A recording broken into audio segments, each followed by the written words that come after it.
Meu nome é Taini Bernardes, eu sou Mortgage Advisor, eu trabalho com a nossa comunidade brasileira já tem mais de 6 anos, como o tempo passa rápido.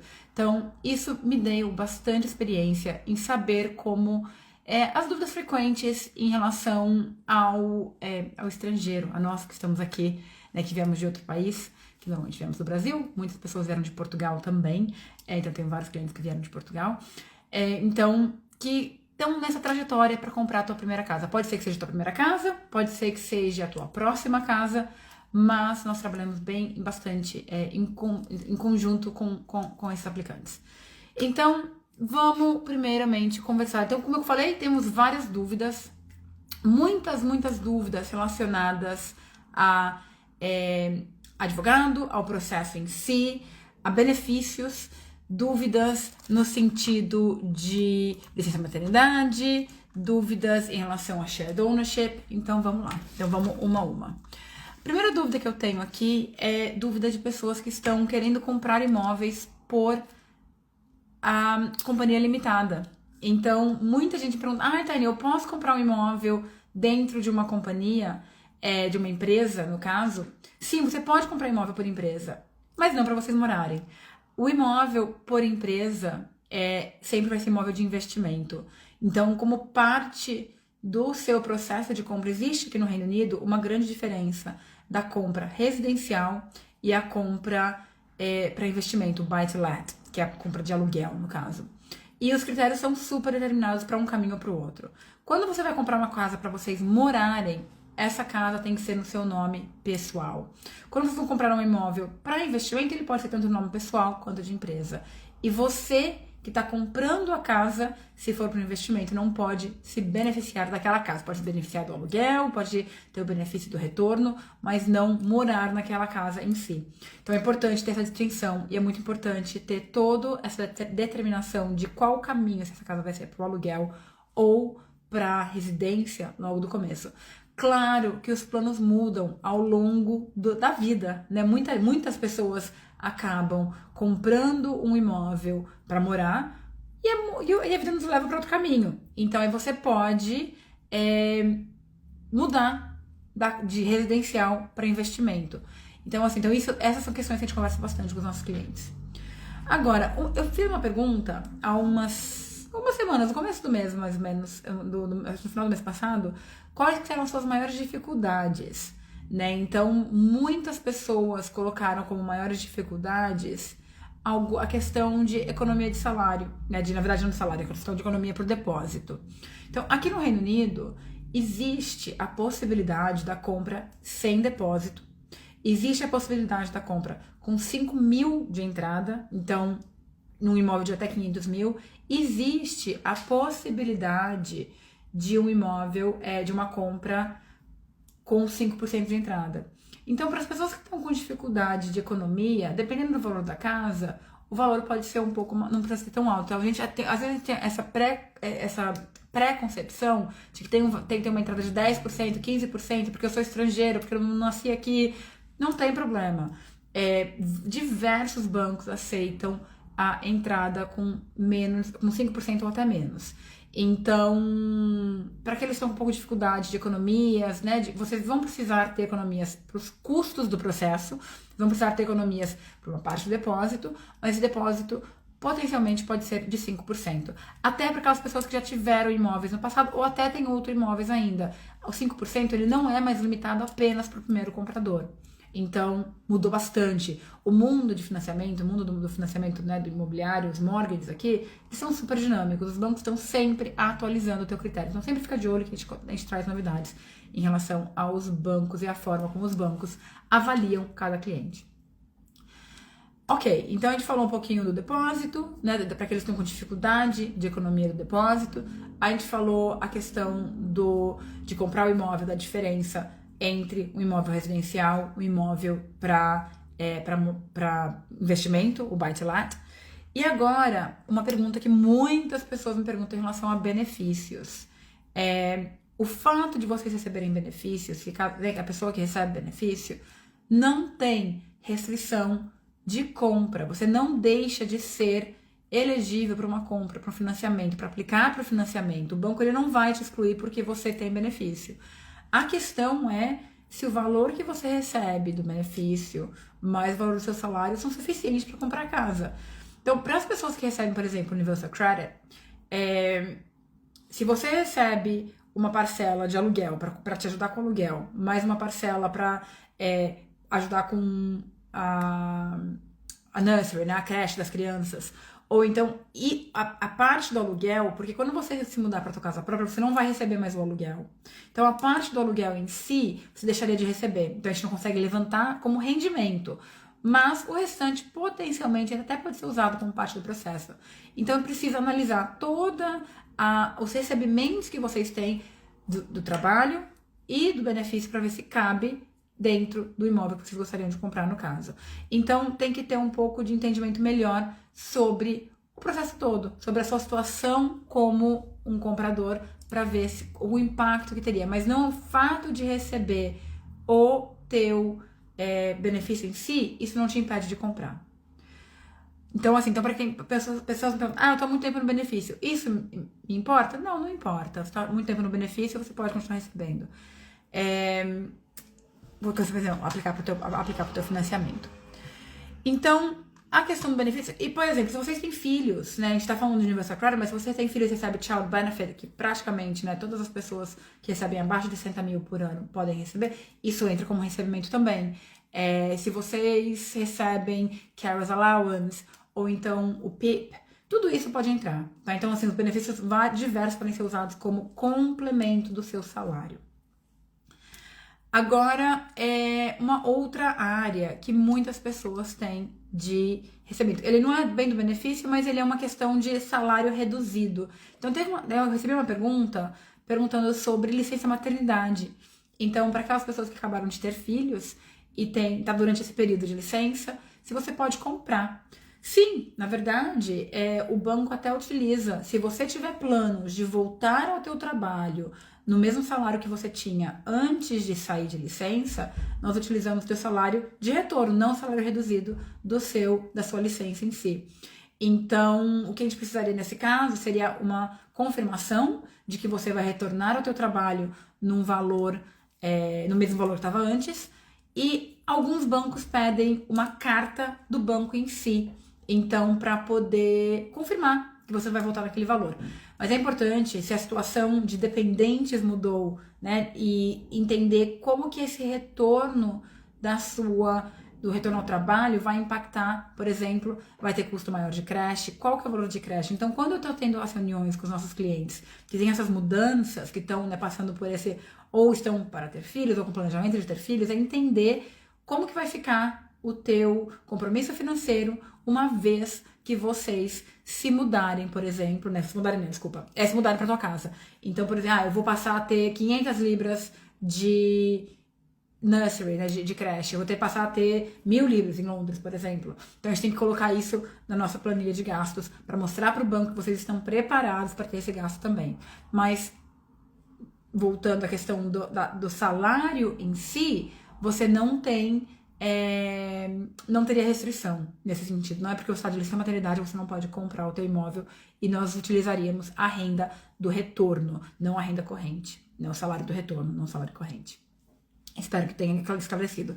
Se eu estiver falando qualquer coisa que não faça sentido, já vi, Paty, que você tem uma dúvida sobre companhia limitada, que eu vou responder depois, tá? Mas eu volto para você. Alguma outra dúvida, conforme eu for falando, se surgirem dúvidas, por favor, me enviem. Quanto maior a tua participação aqui comigo agora, mais relevante fica essa nossa conversa. Porque senão eu fico aqui falando, e pode ser que vocês não tenham enviado dúvidas antes e a sua dúvida não seja respondida. Então, fiquem à vontade de mandar dúvidas também. Agora, vamos a outras questões. Outras dúvidas, né? Uma dúvida que é bastante recorrente, e eu recebi duas perguntas diferentes. Shared ownership. Eu não sei se vocês entendem sobre shared ownership. O shared ownership, ele é uma compra a tradução literal ficaria compra de casa compartilhada. Mas ela não é compartilhada, na verdade. Vocês estão comprando uma porcentagem do imóvel. Então, você compra uma porcentagem. Vamos supor, para ficar fácil, o imóvel de 200 mil, você compra 50%. Então, seria esse valor na faixa, né? Você compra 100 mil. Aí, o valor do depósito, ele vai ser baseado em 100 mil. E o financiamento vai ser baseado nesse financiamento dos 100 mil. O 100 mil que não foi comprado ainda, ele vai ter uma taxa de aluguel. O aluguel que vocês pagam no Shared Ownership, ele é um aluguel subsidiado. Então, ele vai ser um aluguel mais baixo do que o aluguel do mercado aberto. Então, para muitas pessoas que estão com, por exemplo, dificuldade, voltando à questão de economia de depósito, ou então que o salário não seja suficiente para comprar um imóvel inteiro, o Shared Ownership pode ser uma boa opção. Existem contras, existem, na verdade, como, né, tudo que a gente faz, tem um lado bom, um lado ruim, ou um lado de uma forma, um lado de outro. Existem algumas questões que são importantes vocês ficarem atentos se vocês forem comprar pelo Shared Ownership. Por exemplo, o Shared Ownership só pode ser o seu único imóvel. Então, se você tem planos de comprar um outro imóvel, investir lá na frente, você só pode fazer isso uma vez que você comprar 100% desse imóvel corrente. Outra questão que é importante, quando vocês quiserem comprar mais porcentagem, vai ser sempre a porcentagem no valor corrente de que vocês querem comprar. Então, por exemplo, vamos supor que você queira comprar um imóvel agora de um valor, por exemplo, vamos supor, você comprou 50% de 200. Daqui 5 anos, você quer comprar mais 50%, mas o teu imóvel agora vale 250. Então, você vai estar comprando 50% de 250. Então, você vai pagar mais caro. Então, essas questões precisam ser colocadas, precisam ser pensadas para ver se vale a pena ou não vale a pena comprar um imóvel pelo Shared Ownership ou não. Então, tem vários pontinhos, assim, que são importantes. E, claro, você ainda vai ter uma relação de inquilinato com a Housing Association. Você não compra o Shared Ownership de uma outra pessoa. Você compra de uma Housing Association, que é como se fosse uma... Normalmente, elas são companhias não governamentais, mas elas têm o fim não lucrativo, tanto porque eles são na parte de affordable housing. Então, como fala? O intuito deles é fazer com que as casas fiquem mais baratas, né? Que dê mais acesso a casas. Então, o aluguel é mais baixo, e tem o valor, mas o valor da casa tem que ser um pouquinho mais alto. Então tem que ter um pouco de cuidado de estudar para ter certeza que é uma opção boa para vocês nesse caso. Outras dúvidas que eu recebi que foram em relação sobre o Universal Credit, que eu já falei, o benefício eu já falei, outra de benefício. Ok. Self-employment. Diversos clientes nossos são autônomos, self-employed. E aqui eu quero explicar que para o banco, quando você tem uma empresa limitada, se você tem mais do que 30% de participação naquela empresa, você também é considerado self-employed, porque você é a tua empresa geralmente. Então, o critério ele vai ser o mesmo que você seja empregado da tua própria empresa. Então, você tem um salário, o banco ele vai entender que você é self-employed também. Então, na maioria dos bancos, os bancos tradicionais, como por exemplo, o que a gente chama de High Street Lender, que é o Halifax, Santander, NatWest, Nationwide, esses são os bancos que geralmente têm uma taxa de juros mais barata, Barclays. Eles, nesse caso, eles vão pedir que vocês estejam trabalhando self-employed por pelo menos 2 anos, para ver qual que é a média dos seus últimos 2 anos e utilizar este valor em cima do seu pro seu financiamento. Mas é importante ressaltar que o banco ele não quer saber apenas quanto que vocês receberam na tua conta, mas sim o valor da tua declaração.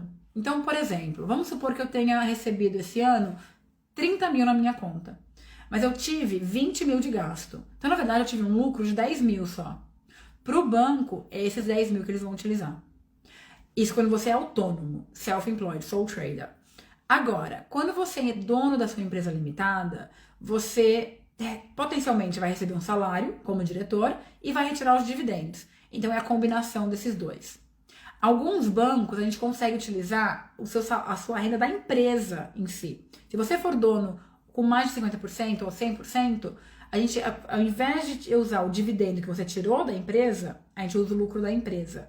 Então, às vezes, vamos supor, eu tive um lucro melhor, eu não quis tirar tudo da minha empresa, eu consigo usar o dinheiro que ficou lá, que eu escolhi não tirar, para poder apresentar como lucro. Então, a gente sempre trabalha para ver qual que é a melhor opção. Essa é uma das grandes vantagens de trabalhar com broker como a gente, que não tem restrição nenhuma de banco. Porque eu sempre vejo a situação geral do meu cliente e olho para ver com qual o melhor banco se encaixa para o que vocês querem alcançar. Então, a gente tem total liberdade de adaptar para o teu critério em si. E aí, quando algumas pessoas me perguntaram, mas e o que acontece quando eu tenho só um ano de self-employment? Ou então não tenho nenhum ano completo ainda. Se você era empregado, por exemplo, você trabalhava, está se qualificando para virar dentista. E aí você está trabalhando como empregado, por exemplo, num consultório de dentista, e agora... Oi, Tito, tá travando? Vocês estão me ouvindo? A Roberta, na verdade. Vocês estão me ouvindo melhor? Me avisa se não estiver voltando, tá? Por favor. E nesse caso, se você tem um ano só, mas você estava num emprego similar antes, e a gente consegue mostrar a tua, como fala, o tempo de trabalho, a gente consegue usar um ano só de self-employment com os bancos tradicionais. Porém, não, estou trabalhando novo, eu nunca trabalhei nessa área, eu acabei de virar self-employed agora, e eu estou... Nossa, as palavras estão fugindo hoje de mim, gente, desculpa, eu tô meio cansada. E a gente começa... Então, eu vou ter que usar um banco especialista. O banco especialista, a maioria deles, eles aceitam apenas o último ano. Então, se eu estou trabalhando apenas um ano de self-employed, de autônomo, eu consigo usar aquele banco, com aquele banco especialista. A desvantagem dos bancos especialistas é que eles são mais caros. Então, potencialmente, a gente vai precisar ter uma taxa de juros mais alta. Voltando, a gente sempre compara, ok, vale mais a pena a gente esperar o próximo ano e você ter uma outra declaração de renda para a gente usar um banco tradicional, ou não, eu tô com pressa, eu quero comprar agora, então eu vou usar o banco especialista. Ou então, mas precisa ter pelo menos 12 meses. Se você não tiver declaração nenhuma, fica muito difícil, porque não tem como comprovar qual vai ser a sua renda esse ano. Então, pelo menos um ano declarado. Então, a gente falou sobre shared ownership. Eu só vou voltar, eu tive algumas dúvidas aqui sobre o shared ownership. Que me perguntaram. Então, eu só vou responder, depois eu sei que tem outras dúvidas que eu vou voltar ainda, tá? Não esqueci das anteriores. Sobre o shared ownership, se quiser comprar e já tiver uma casa em Portugal, como eles ficam a saber? Eu não posso lhe dizer se eles ficam a saber ou não ficam a saber. Eu posso falar a regra do shared ownership é que essa pode ser apenas a sua única casa. Então, se você tem um outro imóvel aqui ou em qualquer lugar do mundo, você não poderia fazer parte do shared ownership. Essa é uma restrição que faz parte, desculpa, nas restrições que a gente colocou, essa é uma delas. Ela só pode ser a sua única casa. Então, você não pode nem ter um imóvel já como você vai comprar e nem comprar outro imóvel, uma vez que você já tem ele. Eles viram restrições. Aí, então, agora, outra questão que muitas pessoas me perguntam em relação à questão de crédito. Eu tive problema com o meu crédito no passado, qual a pontuação que eu preciso ter, como que funciona em relação ao crédito. Primeiramente, quanto menor a tua entrada, maior a necessidade do seu crédito. Por exemplo, se eu comprar sem entrada nenhuma até 5%, é esperado que você tenha um crédito muito bom. Então, se você teve muita movimentação, ou se você teve muito atraso, se você teve algum problema de inadimplência, se você teve um default, um CCJ, alguma questão nesse sentido, provavelmente teria problema em comprar com 5% de entrada apenas. Pode ser, não significa que vocês não conseguiriam comprar, mas potencialmente, ou a gente teria que usar um banco especialista, que aí vai pagar mais caro na parcela, nos juros em si, ou então ter um depósito maior. Porque quanto maior o teu depósito, menor a necessidade do seu crédito ser tão bom.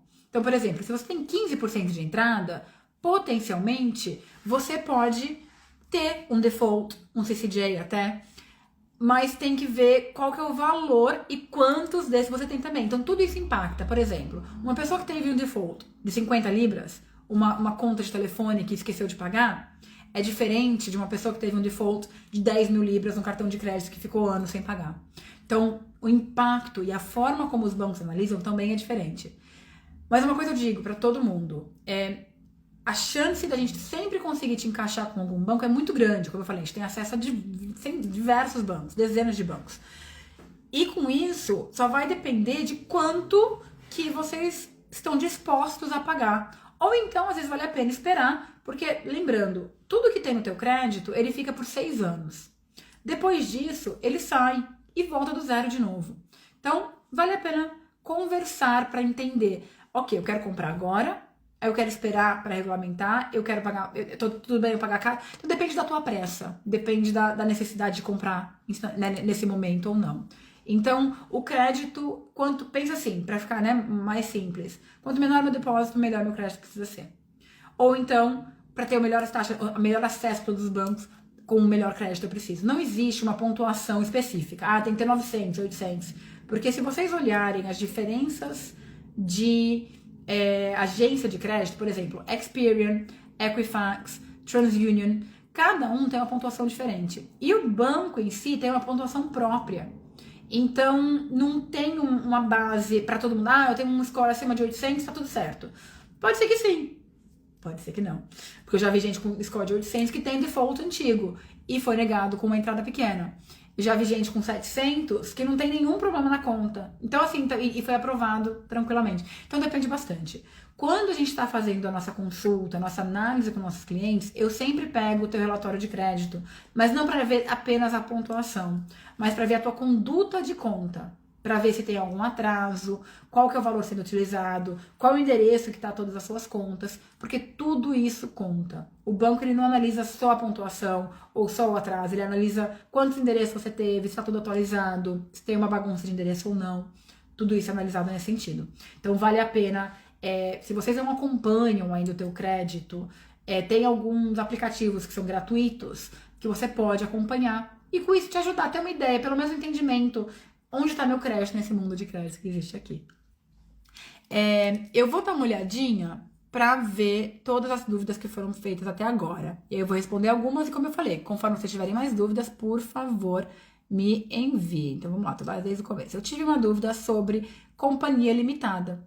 Como eu tinha falado no começo, tem bastante gente que não entrou aqui, que entrou depois. Quando você vai comprar uma casa para morar, você não pode comprar por uma empresa. Você apenas pode comprar pela empresa se for para investimento.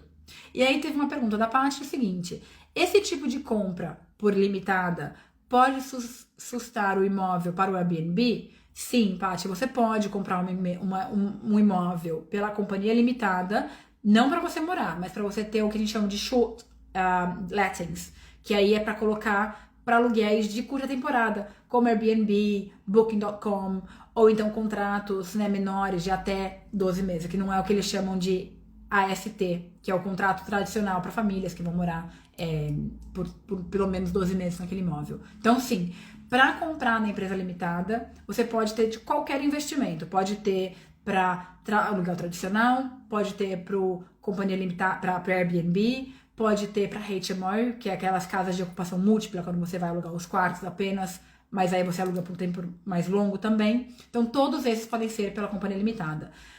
Uma coisa que vale a pena eu comentar, quando você vai comprar para investimento, você não tem como comprar com um depósito pequeno de 5, 10. Tem até um banco que faz com 15%, mas é mais difícil de conseguir.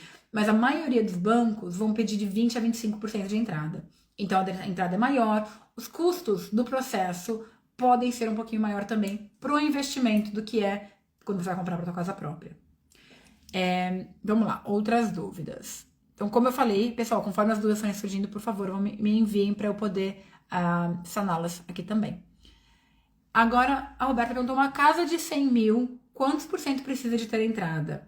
Roberta, a casa em si, você, como eu falei, dependendo da tua circunstância, você pode até comprar sem entrada nenhuma. Eu tenho uma live, se vocês quiserem, depois me manda uma mensagem que eu posso mandar live pra vocês, falando só sobre a compra sem entrada. Tem uma outra compra, que é uma compra com 5 mil, que na verdade seria os 5% também. Então, se você quiser ter acesso à maioria dos bancos, com 5% de entrada, que nesse caso, comparado a 100 mil, seria 5 mil, você poderia ter essa compra de uma casa de 100 mil, no caso, com 5 mil, que dá os 5% de entrada. Outras pessoas, tá? Qual é o mínimo de anos de lease? É da Linda. Oi, Linda. Quanto tempo? De um banco precisa aceitar para emprestar dinheiro. Eu acredito, Linda, me explica se não estiver certo, tá? Que você perguntou da questão do leasehold, que é quando você vai comprar um imóvel, que é um leasehold. E se vocês quiserem, me avisem que eu explico depois sobre freehold e leasehold também. Quando o teu imóvel é um leasehold, que significa que vocês é um arrendamento daquela terra, vocês não são donos da terra, você tem uma permissão para o imóvel estar ali, o mínimo do contrato desse lease, assim, eu não recomendaria comprar nada com menos de 70 anos. Por quê? Porque se você comprar com 70 anos, se você for vender daqui 20, você vai ter dificuldade de venda e o imóvel vai começar a perder dinheiro. O ideal, você fala, tá, qual que é o mundo ideal? É de 100 anos para cima, porque aí você pode viver no imóvel um tempo, quando você quiser vender esse imóvel, você ainda vai ter tempo suficiente para quem for comprar, ainda tá com um imóvel atrativo. Porque se o seu lease for muito curto, às vezes você não teve dificuldade de comprar você, mas na hora de vender, você vai ter dificuldade de vender. Então precisa analisar. Ou então vai precisar estender o lease, porque o lease você pode estender também. Então você pode comprar, por exemplo, tem um imóvel super barato. Vale a pena comprar agora mais barato e estender o lease. Então nem necessariamente é um mau negócio. Mas tem que ver qual que é o custo desse lease, tudo certinho, para poder ter certeza que vale a pena. Sobre o Sheldon já respondi. Quem nunca comprou casa, pode comprar por limitada? Pode, Paty, pode sim. Não são todos os bancos que aceitam, mas existem alguns bancos que sim. Tem que entender se vale a pena, porque tem alguns benefícios como primeiro comprador, que é só para residencial. Então, por exemplo, a isenção de uma parte do stamp duty, a entrada mais baixa. Então, tem que ver se vale a pena, porque qual que é o motivo de comprar pela limitada. Então, vale a pena uma conversa para entender e qual seria a consequência de comprar limitada. Porque uma vez que você compra pela limitada, você perde todos os direitos de primeiro comprador depois. Então, tem que ver se vale a pena essa ordem ou se vale a pena trocar a ordem do processo. Mandei dinheiro para o Brasil e não declarei aqui para o HMRC. Posso trazer esse dinheiro de volta para comprar uma casa? Está declarado no Brasil. Depende, na verdade, de quanto tempo ele ficou no Brasil. Depende de como ele está na sua declaração de lá, do seu estado total aqui. Essa é uma pergunta um pouco que demandaria entender um pouco melhor sobre você, pessoalmente, né, da situação toda, antes de eu poder responder essa dúvida. Eu moro em Londres, sou obrigada a comprar casa em Londres ou posso comprar em outra cidade? Vini, se você tiver um trabalho remoto, você pode comprar em qualquer lugar. Pode comprar na Escócia, pode comprar aqui em Bournemouth, pode comprar em Wales. Agora, se o seu trabalho ele é presente, né? Ele é presencial, vai depender muito da distância do teu trabalho pra tua casa. Então, por exemplo, vamos supor que você tá morando em Londres, você trabalha em Londres. Aí você quer mudar para Manchester. Você não consegue ir voltar todo dia. Então, o banco vai questionar como vai ficar o teu trabalho uma vez que você se mudar. Porque o banco ele te empresta dinheiro, estou falando do residencial, tá? O investimento é outra história. Mas pro residencial, o banco vai te emprestar o dinheiro pensando, essa situação que a gente está aplicando agora, ela é o que vai ficar, pelo menos, pro futuro previsto. Claro que a longo prazo as coisas mudam, mas o banco ele vai falar, não, eu tô considerando que essa pessoa tem um emprego, esse emprego é de tanto, um emprego permanente de tanto. Se você vai mudar para Manchester, como que vai ficar teu trabalho? Se você já tiver um trabalho agendado, já tiver com tudo organizado pro teu trabalho aprovado para ir, potencialmente a gente consegue sim. Mas se não, eu vou mudar e quando eu mudar eu acho um trabalho lá, aí ficaria difícil. Então é sempre baseado na distância da tua casa pro trabalho, da casa nova pro trabalho, se você trabalha remoto ou presencial. Trazer dinheiro do Brasil para ajudar na entrada é visto com bons olhos pelo banco? Na verdade, não tem problema nenhum. Eu diria que uns 60% dos nossos clientes trazem dinheiro do Brasil. o que vai ter que sempre ser feito, não importa de onde venha o dinheiro, se vem do Brasil, se vem daqui, é comprovar a procedência. Então, se seu dinheiro ele veio de economias ao longo da vida, enquanto você morava no Brasil, mostra o extrato bancário dos últimos 6 meses, tudo ali certinho, não tem problema. Tranquilíssimo. O que aumenta de burocracia é que você vai precisar traduzir esses extratos bancários, no caso. Outra opção, tem muita gente que tem doação de familiar, tem herança, isso também pode vir tranquilo.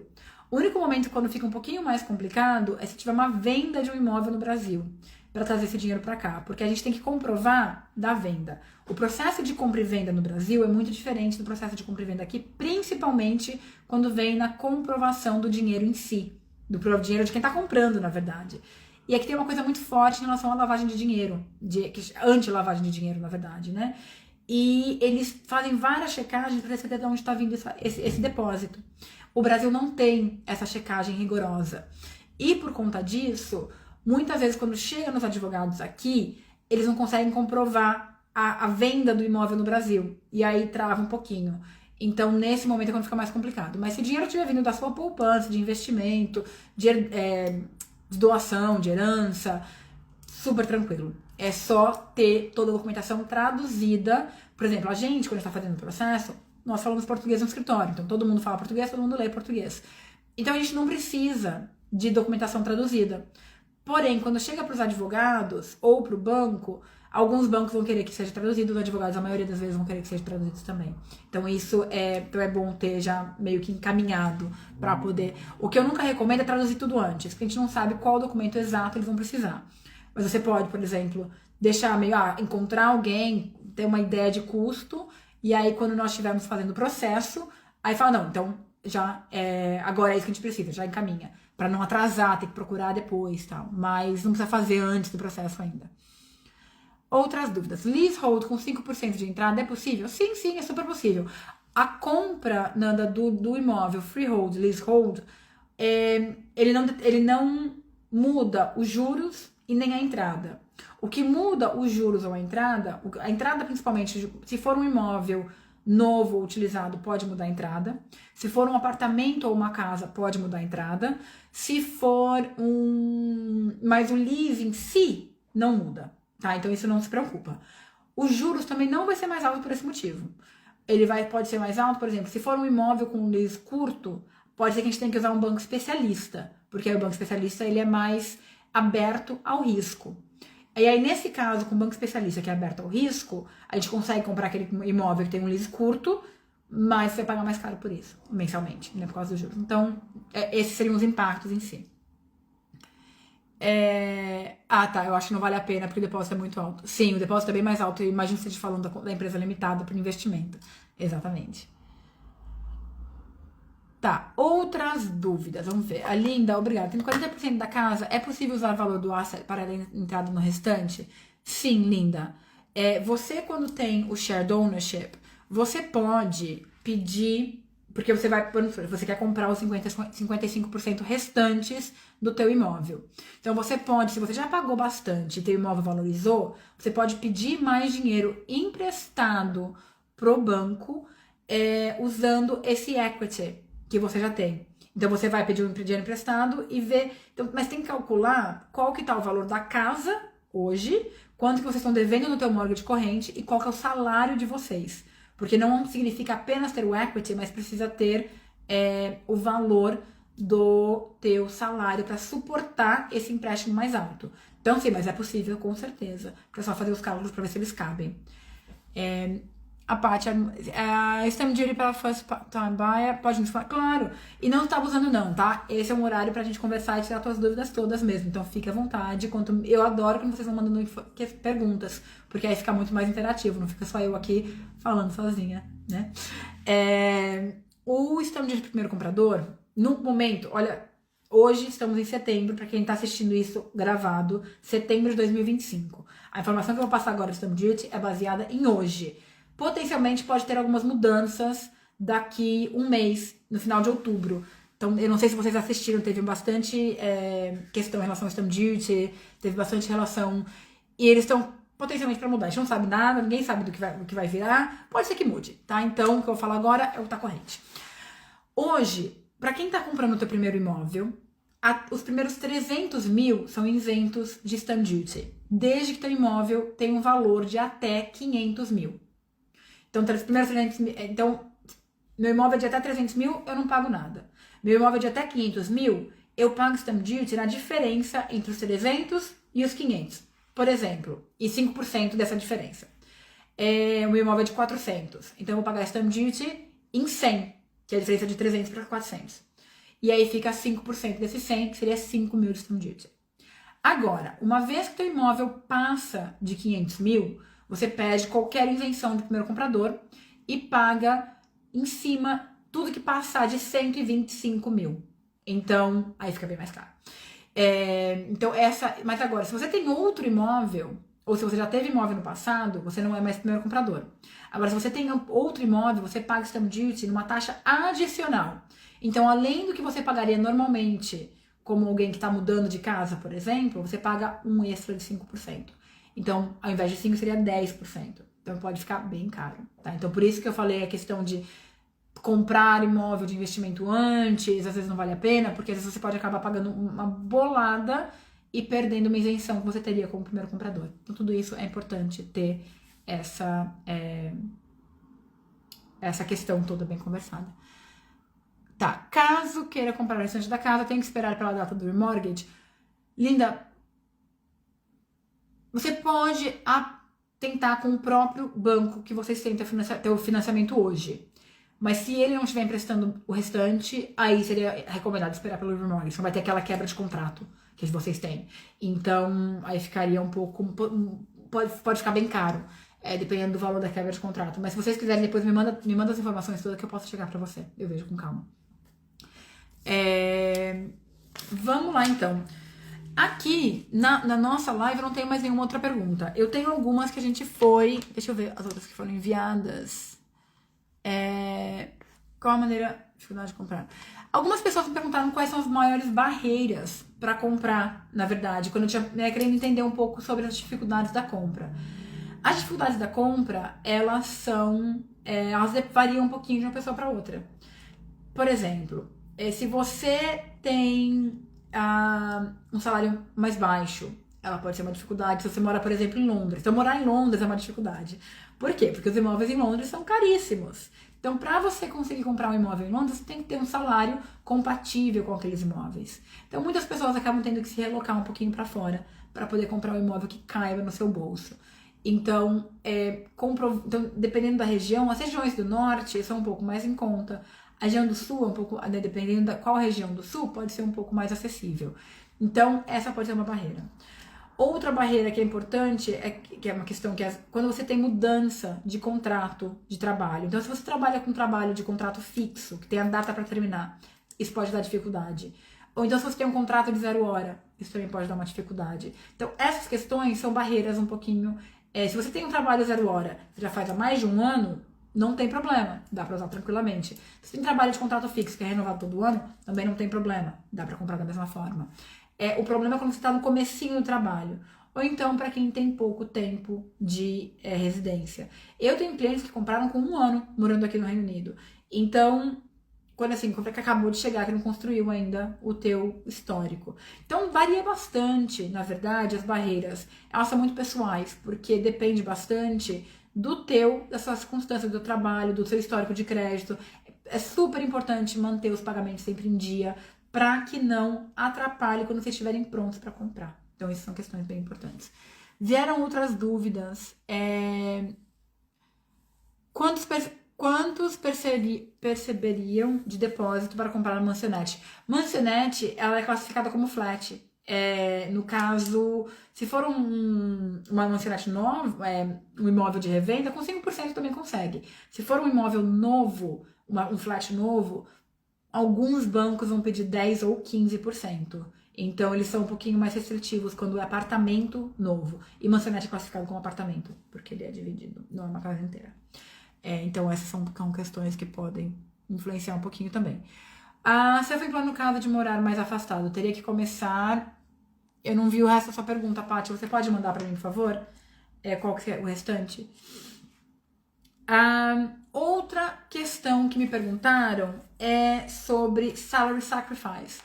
Então, muitas pessoas, enquanto a Paty está terminando a pergunta dela, é outra dúvida que eu tenho aqui. Muitos acabam contribuindo, por exemplo, tem o salary sacrifice para contribuir para a aposentadoria mais, ou então tem o salary sacrifice para você ter benefícios como seguro, ou um benefício como gente, como que chama? Médico. Seguro médico, não é seguro médico o nome, mas é isso que eu quero dizer. Por exemplo, a Vitality Bupa, que você paga por... aquilo que a gente faz no Brasil um monte. As palavras estão sumindo. Então, isso chama salary sacrifice. Você sacrifica um valor, uma parte do seu salário para contribuir com outras questões. Se esse sacrifício do seu salário, ele você pode mudar, você pode, por exemplo, deixar de tê-lo se você tiver dificuldade financeira, precisa de mais dinheiro agora, então eu vou aumentar meu salário, a gente consegue utilizar o seu salário bruto normal. Se ele é uma coisa que você você não consegue mudar, que ele não tem flexibilidade de mudança nesse sacrifício do salário, aí fica mais difícil. Por exemplo, vamos supor que você tem student loans e esteja pagando student loans. Não é salário sacrifice, mas são deduções do teu payslip. Isso entra como empréstimo também. Então isso tudo tem que tomar conta para ver qual que é o salário, qual que é, na verdade, a diferença desse salary sacrifice. O título do trabalho influencia para o banco dar empréstimo? Não, linda. Ele não influencia. O que influencia, na verdade, é o tempo de trabalho, isso influencia. É a consistência do trabalho, a consistência de salário, isso influencia. É o tipo de contrato, isso influencia. Mas qual é o seu tipo de trabalho? Não influencia. O que pode influenciar o teu tipo de trabalho é o tempo que você pode ter o teu financiamento. Então, muitos bancos, a gente pode ter o financiamento até os seus 75 anos, até 80 anos. Mas se for um trabalho manual, eles vão limitar a 70. Então, nesse caso, o título do trabalho pode influenciar, mas não no caso a longo prazo, não é mais o tempo do que a aprovação em si.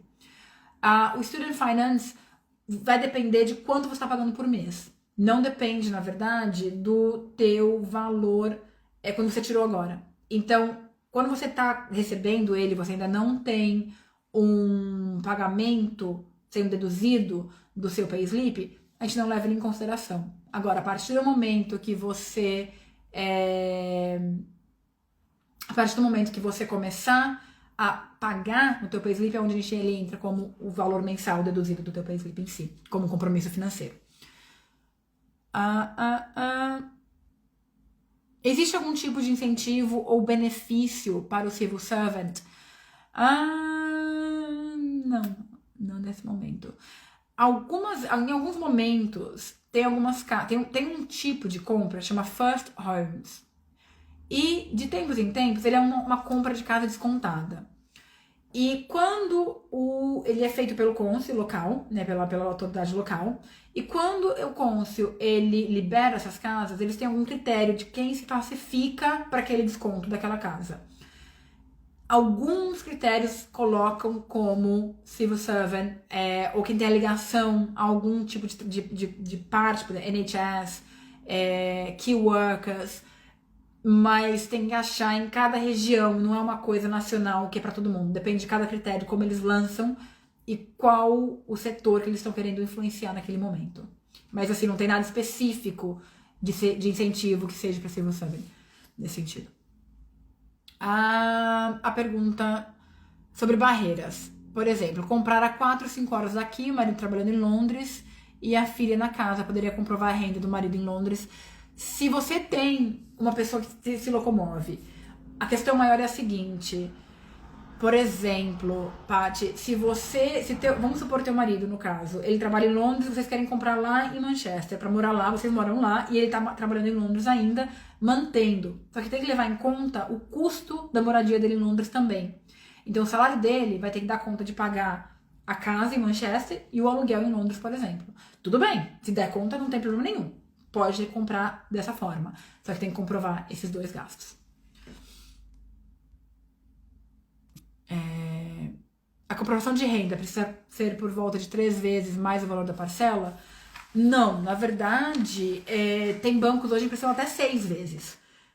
Ou, em média, para você ter uma base boa, então para quem quiser ter um entendimento, fala, não, Qual que me dá uma base de valor que eu preciso, que eu consigo no meu salário. Se você não tiver compromisso financeiro alto, o que eu falo alto? Coisa acima de umas 200 libras de financiamento, empréstimo, um cartão de crédito com saldo negativo grande, faz 4,5 vezes o seu salário.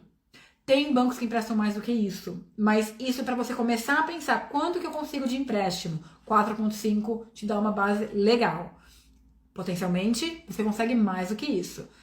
Principalmente se você tiver pelo menos 10% de entrada.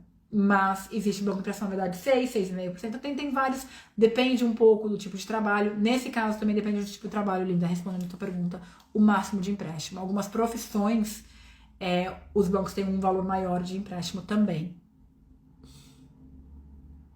Outras dúvidas, vou ficar de olho. Tá, é verdade que o Nationwide está prestando até 6 vezes o valor do salário anual para comprar a casa? Se sim, quais são as regras para conseguir? Tami, esse é um dos bancos que emprestam bastante. A regra tem uma limitação dos valores que cada pessoa pode receber. Então tem que ter, se você for uma pessoa sozinha, é um valor anual que você recebe. Então, por exemplo, você recebe 20 mil por ano, eu não lembro os valores exatos agora de cabeça. Mas se você for uma pessoa sozinha, é um valor, se você for um casal, é outro valor. Mas depende também do número de dependentes, depende da idade e depende do teu compromisso financeiro como um todo e o teu depósito. Então tudo isso é levado em conta. Mas sim, o Nationwide é um dos bancos que está emprestando bastante no momento. Mas ele não é o único, tá? Tem vários outros agora acompanhando. Então, eles ficaram por muito tempo sendo o único banco que estava emprestando bastante. Aí os outros bancos agora, que é uma das coisas que aqui tem muita competitividade de bancos. Então, para nós consumidores, ajuda a ter mais opções e critérios. Então, nesse sentido, ajuda bastante. Dá para conseguir com 5% de entrada, sim.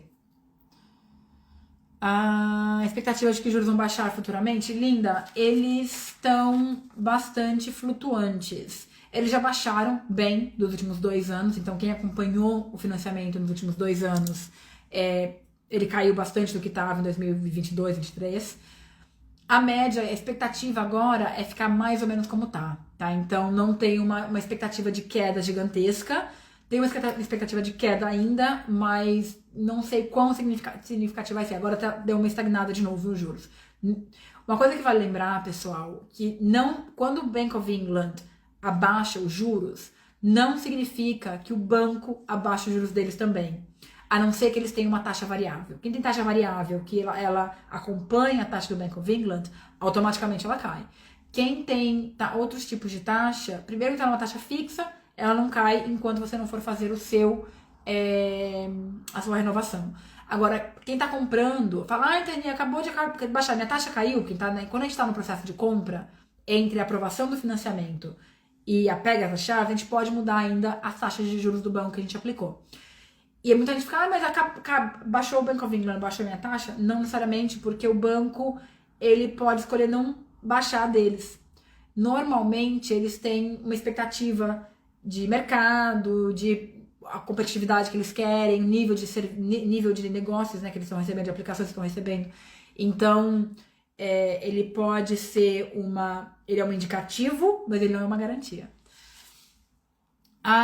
Eu não tenho ainda informação sobre Freedom to Buy. Isso não saiu até agora ainda. Eu já ouvi algumas pessoas me comentando sobre isso, mas não tem nada sobre esse esquema Freedom to Buy ainda. Como eu falei, eu acredito, tá tendo bastante away no governo, assim, de notícias, né? De que agora no budget de outubro vão ter alguns anúncios. Agora, quais vão ser esses anúncios? A gente vai ficar aqui esperando para poder dividir com vocês quando eles vierem também. Outras dúvidas. Pessoal, tem mais alguém com dúvidas por aqui? Deixa eu ver se eu tenho alguma outra que eu não respondi. Tô vendo minhas mensagens. Uma questão que diversas pessoas perguntam é sobre os advogados. Os advogados, eles determinam bastante o tempo do processo. O advogado mais rápido, eles tendem a ter um retorno mais rápido da compra do processo.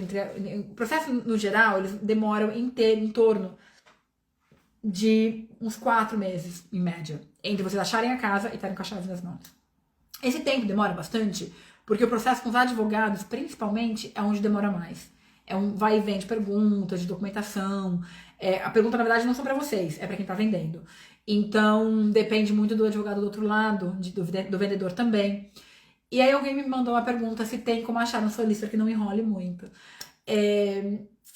A gente trabalha com alguns advogados que tem a gente tem um bom respaldo com esses advogados pelo fato deles ter acesso direto. Às vezes a gente tem dificuldade de conversar com eles também, porque às vezes estão ocupados, não respondem e-mail, não respondem telefone, mas a gente tem alguns intermédios de conseguir mais rápido conversar com eles. Mas é importante, quando vocês estiverem no seu processo de compra, ter bastante entendimento da onde está vindo esse advogado, em termos de recomendações, um pouco de feedback de quem já comprou, porque eles podem atrasar bastante o seu processo. Então, é uma dica para quem estiver no processo de compra, para poder descobrir da onde, né? Se tem alguém que já trabalhou com esse advogado em si, para vocês poderem ter um processo um pouquinho mais tranquilo. E advogados responsivos fazem a diferença. Outra pergunta que veio aqui para mim foi sobre se o mortgage for feito apenas no nome de uma pessoa, teria alguma maneira de incluir outro do casal para comprovar que a outra parte também tem parte na casa? Você tem duas formas, na verdade tem 3 formas de comprar. Tem a compra conjunta, que você compra conjunto, você registra o imóvel conjunto e tem um mortgage no nome dos dois. Tem a compra sozinha, eu registro o nome do meu nome, eu registro o imóvel no meu nome, mas eu precisei de ajuda de outra pessoa para o financiamento. Então, a outra pessoa, ela entra no financiamento, mas ela não tem direito no imóvel. E a outra forma, que seria 2 pessoas tendo direito do imóvel e apenas o financiamento em um só deles, isso é difícil, a maioria dos bancos não aceitam. Então, você tem como adicionar uma pessoa nova no teu financiamento, e ao adicionar essa pessoa nova no teu financiamento, você adiciona ela no título do teu imóvel. Mas é dificílimo que você consiga comprovar que essa pessoa tem parte no imóvel sem que ela não esteja no financiamento. O motivo pelo qual isso acontece é porque o banco ele quer a garantia de que se ele tomar o imóvel, se ele precisar tomar o imóvel de quem está comprando, de quem está ali, né, no financiamento, não tem uma outra parte que impediria. E se a outra parte fala, não, o mortgage não está no meu nome, então você não pode tomar de mim. Então o banco eles normalmente não aceitam, então é bem difícil conseguir fazer isso. Então você consegue comprar sem que a pessoa esteja no título do imóvel, mas não o mortgage e 2 no título de imóvel. Fez sentido? Minha vida também se fez sentido, porque às vezes eu me perco com a minha explicação um pouquinho. Alguma outra dúvida? Help to Buy ainda é possível em Wales? Gustavo, eu preciso confirmar isso pra você. Eu acredito que sim. Em Wales tem. Na Escócia tem um outro tipo que é similar ao Help to Buy, mas não tem pagamento.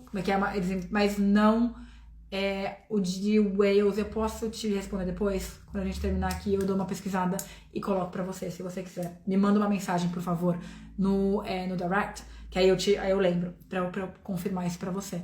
E se tiver mais alguém querendo saber também, manda pra mim, por favor, que eu já respondo pra todo mundo. Mas eu tenho quase certeza, porque eu não lembro de ter visto eles terminarem.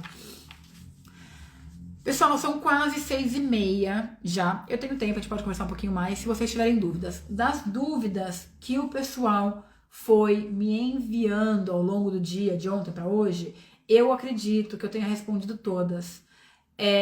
Mas se tiver outras dúvidas que eu não respondi, podem ficar à vontade. Podem mandar mais algumas, tem mais um tempinho. A gente consegue ficar mais uns 10 minutos aqui ainda. Oi, Monique, que bom que você chegou agora. Como eu falei, a gente tem mais um tempinho para responder sim.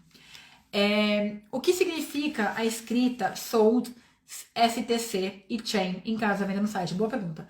O sold STC, o STC significa subject to contract, que quer dizer que a casa está vendida, mas os contratos não foram assinados ainda. Então, tudo pode mudar. Acontece bastante, como eu falei, lembra que demora em torno de uns 4 meses em termos de entre a tua oferta da compra ser aceita e você pegar as chaves, que é depois que você assina o contrato. Nesse período, as coisas podem mudar. Você pode desistir da casa, o dono pode desistir da venda. Então, esse STC significa que está vendido, mas ainda não finalizou a compra. Então, as coisas podem mudar ainda. O chain é quando tem transações ligadas no processo. Por exemplo, eu estou comprando uma casa e essa casa que eu estou comprando, o vendedor tem que comprar outra casa para ele se mudar. Então significa que e ele não consegue comprar outra casa antes da meu dinheiro passar para ele, porque ele precisa do meu dinheiro para comprar o depósito, né? Ou para comprar a casa inteira, no caso. Então as compras são ligadas. Isso pode atrasar a tua compra um pouco. Por quê? Porque vai depender de uma transação. E você não consegue completar a tua compra enquanto ele não completar a venda dele do outro lado. Por quê? Porque não tem lugar para mudar. E aqui eles não gostam de mudar muito para um aluguel, por exemplo, para depois mudar para a próxima casa. Então fica travado. Então, enquanto não tiver tudo pronto nas duas transações, então essa chain é uma corrente de ligações. Pode ter uma transação só. Eu já vi casos com 9 transações. Quando tem vários, assim, às vezes dá frio na barriga, porque se der errado em um, dá errado em tudo. Então fica um pouquinho mais emocionante a compra, eu diria. O credit score do casal que está solicitando financiamento tem que ser bom, ou pode ter um score bom em torno de 700, outros com 500. Eu já cobri bastante da questão do crédito lá no começo da nossa reunião hoje, da nossa live hoje. Eu vou cobrir um pouquinho de novo para quem chegou depois. Mas se eu não cobrir totalmente, depois eu posso te mandar o que já foi dito para você poder assistir no teu tempo, se eu não respondi. O financiamento, o crédito vai ser relacionado à tua entrada. Então, se você tem uma entrada de 5%, por exemplo, ou não tem entrada nenhuma, você tem um crédito mais forte. Agora, tem que entender, esses 500, geralmente é um crédito um pouquinho que teve alguma pendência no passado. Então, tem que entender qual que é essa pendência. Se a pendência for alguma coisa como default, CCJ, ou vários atrasos, dificultará o processo de compra. Então, pode gerar uma necessidade de um depósito mais alto. Então, é difícil responder o que pode ter um score de um entre o outro e qual que seria o impacto dele exatamente. Porque tem que entender o que está gerando esse score e qual que é a entrada em si. Então, eu acho que fez sentido. Me avisa, por favor, senão eu tento... Mas tem que ver qual que é o motivo dos 500, porque o 700 ele pode ser um bom, tá? Não me preocupa tanto. O 500 geralmente é quando tem pouco tempo de crédito, para quem tá morando aqui, por exemplo, há menos de 1, 2, 3 anos.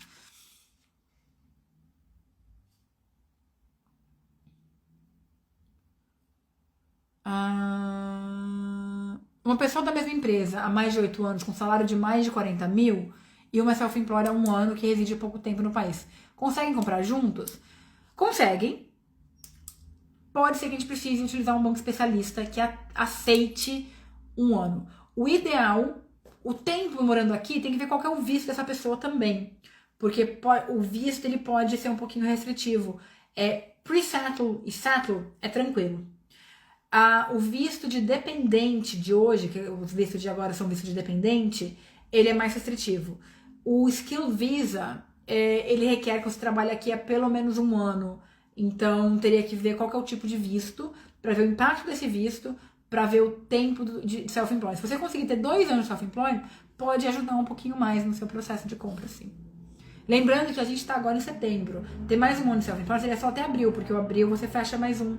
E assim que você fecha o seu self-employment, você já pode aplicar. Com 2, no caso, se você já tiver no ano passado. A segunda pessoa que ajuda a ter o crédito, mas não tem direito na casa, pode ser alguém já com mortgage? Pode ser familiar ou amigo? Pode ser todos, na verdade. Hoje os bancos estão ficando bem mais flexíveis nesse sentido. De você poder colocar um garantor, por exemplo, que é um familiar ou um amigo. Agora, é importante ver qual que é o crédito dessa pessoa também, porque lembra que essa pessoa que está ajudando na compra vai ser analisada da mesma forma como a pessoa que está comprando. Então tem que ter um crédito ok, tem que ter um salário e vai levar em consideração que essa pessoa também tem os custos de compromisso dela também, né? Por exemplo, aluguel, o mortgage, a água, luz, telefone. Então tem que colocar tudo isso em conjunto para ter certeza que cabe no processo. Vai ficar salva a live, sim, Pablo. Então, eu já tô aqui falando, já tem 1 hora. Então, tem bastante informação, tem bastante dúvida, tem bastante pergunta. Então, vai ficar gravada. Assim que eu terminar aqui, se eu coloco ela pra vocês poderem assistir no teu tempo, com certeza. Outras dúvidas. Ai, meu contrato... Ai, travou. Linda. Até onde você ouviu, eu não... Desculpa. Pra mim, não tá, eu não sei se tá travando ou não. Você pode me falar até onde? E Cris, você mandou meu contrato com... Aí eu não vi mais o resto, eu não tô vendo. Ele não veio a pergunta inteira. Você pode mandar de novo? Tá. Pessoal, tem mais alguma dúvida? Enquanto eu tô esperando a Cris e a Linda remandarem, porque a Linda falou que travou, mas eu não sei até onde que travou. Cris, se você puder remandar, para eu poder saber qual era a tua pergunta. Porque das minhas perguntas aqui, eu não acredito. Eu acredito, na verdade, que eu já respondi todas. Eu vou guardar mais um pouquinho. Eu gostaria de deixar para vocês, né, enquanto a gente tá, para aqueles que já me seguem, eu coloco bastante informação aqui no Instagram. Mas também eu estou colocando bastante informação no nosso blog. Eu tô com do site da Dream Casa. Dream Casa Mortgages é a nossa empresa. E agora eu tô colocando bastante guias, bastante informação, mais leitura para quem tá no seu tempo também. Agora, hoje, nós estamos lançando uma, que eu quero pegar o nome dela, peraí, se eu vou pegar certinho, que é cadê, gente? Eu preciso achar, olha só. O site... Ai, eu não tô achando ele aqui. Peraí. O site é dreamcasamortgages.com. E, se vocês olharem lá, eles têm blogs tanto em português quanto em inglês. Obrigada, que bom que o blog tá bom. E hoje, deixa eu ver se ele já tá lá. Sim, então eu no momento tem 3 blogs. Um que é o guia completo, passo a passo para comprar sua casa no Reino Unido. Então tem todos os passos de 12 meses até pegar as chaves, para vocês ficarem por dentro do que é necessário. O outro é como comprar um imóvel no Reino Unido sendo autônomo. Então várias pessoas perguntaram sobre a questão do autônomo, o que você precisa saber. E o mais recente, que foi postado hoje, então fresquinho para quem não viu ainda, é como comprar um imóvel no Reino Unido sendo estrangeiro residente. Então nós todos somos estrangeiros residentes. Então nós temos nossa residência aqui, moramos aqui, mas então colocar a diferença, até mesmo para aqueles que têm, por exemplo, um rendimento no Brasil, ou um rendimento em outro país, também é possível comprar. Vai ficar mais caro, mas é possível comprar. Então, se você precisa de um rendimento extra, é possível também. Travou. Eu não recebi as perguntas nem da Linda confirmando se... tá. O meu contrato é de 5 anos. Obrigada, Cris. É de 5 anos. E eu posso vender a casa para comprar uma maior com 4 anos. Ou seja, 1 ano antes de finalizar o contrato, juros fixos. Pode. Você tem eu tenho quase certeza, eu não lembro se eu contrato de cabeça agora, mas eu creio que do que a gente tinha feito, você pode vender a tua casa. E se você tiver ainda no teu período contratual com o banco, fazer a portabilidade, que significa levar deste imóvel para o próximo, para evitar a quebra de contrato. Então, vale a pena, quando vocês estiverem um pouco mais próximos desse momento, tem que sentar para conversar de novo e ver as possibilidades nesse sentido. Mas sim, pode comprar com certeza, pode passar para a próxima. Outras dúvidas. Então, eu vou deixar aqui, deixa eu ver, se eu deixar aqui o site para vocês darem uma olhada, vejam se vocês recebem Dream Casa Mortgages. Ui, tá balançando, eu tô escrevendo aqui.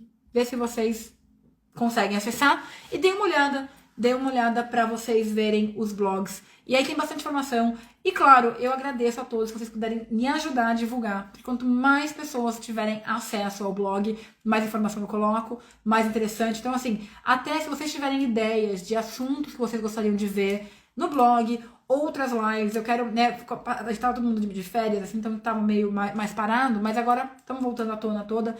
Então, quando vocês tiverem alguma ideia sobre lives, sobre assuntos, Não me manda, fala, Taini, o que você acha de fazer uma live sobre tal coisa? E a gente consegue fazer aqui de tempos em tempos, ter esse momento para eu poder dividir informação com vocês. Eu adoro esse momento de dividir informação com vocês. É um dos meus grandes...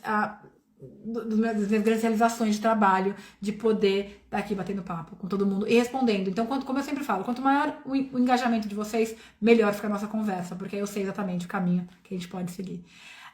Para aqueles que quiserem conversar comigo, agendem uma consulta. Os links estão na bio daqui do Dream Casa. Então, durante a consulta, nós trabalhamos com nossos clientes em termos de planejar a tua compra para que você saiba exatamente o passo a passo e as possibilidades na sua questão pessoal. Então, é um trabalho todo personalizado e cada pessoa tem um trajeto diferente de vida. Então, nenhuma conversa é igual para duas pessoas diferentes. Foi um grande prazer conversar com vocês aqui agora. Para aqueles que eu não respondi as dúvidas a fundo, se quiserem me mandar dúvidas direto, fiquem à vontade também. Tenha uma ótima noite. Muito obrigada de tê-los por aqui. Obrigada pela tua paciência. Obrigada pela tua participação. Até logo. Tchau, tchau.